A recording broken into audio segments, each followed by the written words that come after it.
Alright, so in the previous video we added a holidays modal. So now if you click on the holidays button, it's going to launch a model for us. And what I want to do here is I want to display a table of holidays. So we already have a countdown timer here going on. And if you recall, we actually have a state here in the index.js file or in the countdown component. We have a current date here, which is basically a moment object representing the date and time of now.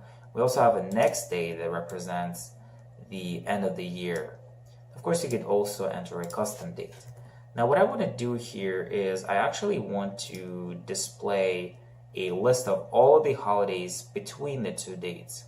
So in order to do that, we would need to reach out for an external library, of course. Now, we could implement it manually, but that would probably take a lot of time. So let's just use an external library from NPM. Now, one library that I actually found to be pretty useful, pretty interesting, is Moment Holiday by Cody. So what I'm going to do is I'm actually going to pull in that library. So let me stop the server. I'm going to do npm install with -s. That's going to save the library. And I'm just going to say Moment Holiday. So let's give it some time to install. And back in here, if you watch the video about ES6 modules, there's also another syntax for importing modules in ES6 or in JavaScript with ES6. So one thing you could do is you could import the module and assign it to a local variable. So for example, in this case, we have a moment binding that refers to the moment library. But you could also import the module as is, and it's basically just going to run the code from that module without actually binding the library or module itself to anything. So in this case, that's exactly what I want to do. So I want to import moment holiday, and that's just basically going to execute the code from that library. And what I need to do here is let's bring back the dev server, the Webpack dev server. And once you refresh, you're going to see that we get an error here. And the thing it complains about is that it can't find the module. So I think this is actually intrinsic to how the library itself is structured. And there's not much we could do about that. In fact, I actually tried to use this library on CodeSandbox.io and I didn't have any issues. So for instance, I have a simple application here. I basically just added moment holiday with the same type of import and it just seemed to work fine. In fact, here we go to the full screen mode and open up the console. See, the application loads just fine and there's nothing in the console. So I think it also has to do with the Webpack configuration. And of course, the one thing we could do is we could use the last resort of doing npm run eject. That's just basically going to dump all the Webpack configuration and then we can play with that. But again, it's going to take some time. There's a quick workaround that I was able to do specifically with regards to moment holiday library. So if you scroll down, let's find the library in the list of node modules. Here it is. So the file that it's actually looking at is moment holiday us min.js. So if you go to that file, let's go to build. Here it is. That's the file. That's basically the minified version. And like I said, there's probably a better way to do this. And I can foresee that it probably requires, like I said, to eject the Webpack configuration and then tweak it a little bit. But what I'm just going to do here is let's just copy this pattern over here. And this basically is what is being used to require the moment library. You search for that and replace it with a simple require moment. Okay. And you do replace all. And you save that. If you go back, we would also need to restart the application or restart the server. So let's just do that. npm start. And back in here, reload. And you can see that it pretty much works. So once we have that set up, we can actually use the library. So let me scroll up. Let's just close that. So back in index.js, we have moment holiday. And with that import, we actually get a bunch of methods for working with moment objects as holidays. And the very first method I'm going to use, and by the way, I'm actually just on the GitHub page of that library. So if you click on holidays between, that's a handy method. It basically allows us to get all the holidays between the two dates. So for instance, when you call that method on a moment instance, and you pass another instance of moment that's basically that instance plus 1 year, you're going to get a whole bunch of holidays that are basically between those two dates. And then you can also convert those instances to actual strings by using is holiday method. So for instance, in here, scroll down. For instance, if you just call that method on a string, it's going to give you a string representation of that holiday. So for instance, New Year's Eve, okay? And we're gonna use a combination of those methods. So back in index.js, let's actually add a method here. So I'm gonna call it get holidays. And we're just gonna do this. Okay, so let's first of all extract the two dates. We need access to current date as well as next date. And just as always, I'm gonna use destructuring here. So let's get the current date as well as the next date, okay? We're gonna get them from the state. And we are going to return current date dot holidays between, and we're gonna pass next date to it, okay? And let's actually call that method from component didMount to just see what this method is going to return. So once you go back, and something going on here, holidays, I keep making the same typo, guys. Sorry about that. Holidays with an Y in the middle, okay. Back in here, and we get an array of moment objects. Well, this is actually perfect because once we get the moment object, we can also use formatting methods in order to format the output of those objects to the user, to the UI. So this is great. And what I'm going to do is, let's go back and remove that console log. But I'm actually going to extract the method call. And let's just delete that line. And let's go down in here. And have another constant here. Let's call it holidays. Okay. And we're just going to invoke that method of the class. And of course, I'm also going to pass the holidays to the model. So let's pass that array down to the model. I'm also going to adjust the positioning here of the attributes just to make it more readable. Okay. Let's save that. And in holidays model, we're going to expect the holidays property. So everything seems to be running just fine. So back in the model, let's actually add a table here. Now, if you go back to the Bulma documentation, you could actually see the table element under elements table. And that's an example of a table you could use. And if you click on show code, you could basically see the markup for a typical table. So you have a table element with a class of table, you have a t-head as well as t-food. T-food is optional. If you do have it, don't forget to put it after t-head, but before t-body. And t-body is actually the table body or the table contents. They're going to have all the data in here. So we're going to use the same pattern. So let's have a table, and let's also add a class of table. Okay, we're going to have table head. We're also going to have table body. Okay. Now, what I'm going to do in table head is, first of all, let's add a row. And we're going to have a couple of headings. Okay, actually two. One of them is going to be for the date. So I want to show the actual date string. Okay. So for instance, 25th December of 2018, which would be New Year, right? And the next thing I would like to show is the holiday itself. So this would say New Year, for example. Okay. Now, in the body, we're actually going to output a list. So the way we would do this is using the following syntax. So we already talked about JSX expressions. Now, JSX expressions could have calculations inside of them. They could also be method calls. So for example, if I had a method here or a function actually, so I don't know, something random, an arrow function that returns something, and I wanted to call that function, I could simply invoke it like that. And besides functions, like I said, it could be method calls on objects, it could be all sorts of expressions. But in this example, we want to display an array, and actually we do have an array. It's going to be an array of holidays. What we want to do is we actually want to map through it. So when you call the map function, it basically expects a callback, and the callback is going to be an arrow function. Now in this example, I expect one argument. It's going to be the holiday, and the holiday is going to hold the element of the holidays array through which we are currently looping, and the callback function needs to return something. Now what it's going to return, like I said, it receives a holiday object. It's going to be a moment object, whatever the holidays array contains, all of those elements one by one.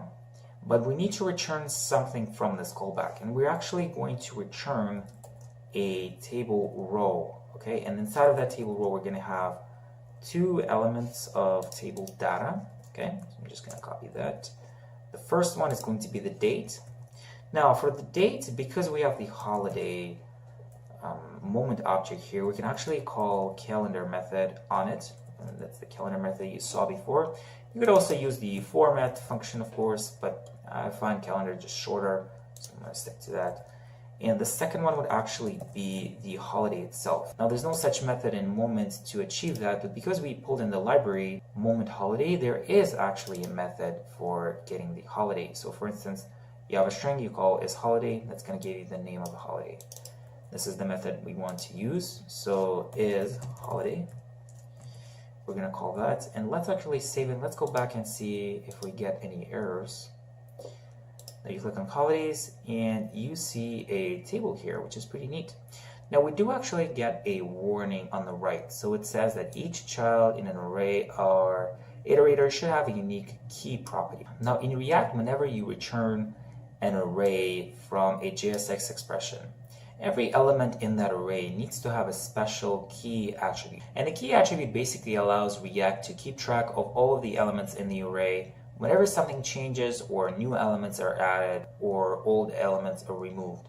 So basically the key property just simply allows React to keep track of all of the elements. And most of the time, because the key has to uniquely identify each element in the array, typically you would use something like ID or some kind of a unique identifier that you get with the object. So for instance, you make a call to the API, you get a list of users, and every user has an ID. And typically you would use that ID, that unique identifier from the database for your list. Or of course it could be a timestamp, or it could be pretty much anything that uniquely identifies each element or each sibling inside of that array or list. In this case, we don't actually have such an identifier, so I'm going to use an index of the array element itself. Now again, if you're confused about the map function, feel free to stop by and just go to documentation, and you'll see the array prototype map method. And like I said, the map method creates a new array with results of the provided callback. So for instance here, we have a list of numbers, you call the map function on them, you provide a callback. I want every single element to be multiplied by 2, and if you console log the results of that expression, you're going to get a brand new array with all of the elements multiplied by 2. Now, like I was saying, the callback that you pass in, it's going to have the current value. So in this example, it's the holiday moment object, but it's also going to allow us to have the index of the array element that we are currently dealing with. And we're going to use that index as the key for React so that it stops complaining, okay? If you go back, and this is just going to work fine. Now you got to be careful with array indices. And the reason for that is, for example, you have a simple to-do application, and let's say you add new to-do items or you remove them. Well, that's actually going to change the array on the state, right? So for example, you had 5 items, you remove something from the middle, and you end up with 4. Well, that actually changes the indices of all the elements in the array, right? And that means that React will also have to re-render the whole list because the key for each of the elements in the array has changed. And that's not very optimal. And that's why typically in React documentation, if you read them, they suggest not to use the index as the key for your list items. And the last thing I'll mention is the IDs that you use for your list. Well, they don't actually have to be unique for that list if it's being used somewhere else. So the IDs have to be unique for those elements within the list, but it doesn't mean that you might have the same list with the same IDs. And in fact, if we have 2 tables here, and if I save that, it's going to work. There's not going to be any errors. It's basically going to be the same list duplicated. But the reason it works is because those IDs, those keys have to be unique, but only for the sibling elements within that new array that the map function returns. If we have two map calls here, they're basically independent, so we can have the same exact IDs. As long as those IDs are unique within the new array that the map function creates, we're fine. We don't get any errors. And we could actually have as many lists here as we want with the same identical key values. If you go back to the table documentation on the Bulma site, there's also a bunch of other useful classes that you could apply to your tables. So for example, there's an isBorder class, there's isStripe, there is isHoverable that makes the table rows hoverable. There's also fullWidth, and of course you could also combine them together to have a compound effect. So that's what I'm actually going to do. So let's have a isFullWidth. That's basically going to make the table full width. Okay, that looks better. Now let's also add another class. Let's do isHoverable. That's going to make the rows hoverable, like that. Let's see, is there any other useful classes that we might be interested in? Also use isStriped. And let's see how that's going to look. So this is what it looks like. And the last one I'm going to use is bordered. I think that's what it is. Let's go back. Yep, is bordered. So let's save that. Go back to the app. Let's launch the modal. And that's going to make the table bordered, which looks pretty neat in my opinion. Now the last thing I'll do is let's also kill the footer here because we don't have any buttons at the bottom. It doesn't really make sense to have them. And for the modal title, let's just simply say holidays. So let's just put holidays. And if you go back to index.js, actually I created a holidays variable, but I never actually passed it down to holidays modal. So instead of making that call, well, because we only use the holidays once, that's pretty much up to you. But I would probably just pass that holidays variable, or actually it's going to be an array, right? I'm just going to pass it down to holidays modal. Keep the call up there at the top of the render function.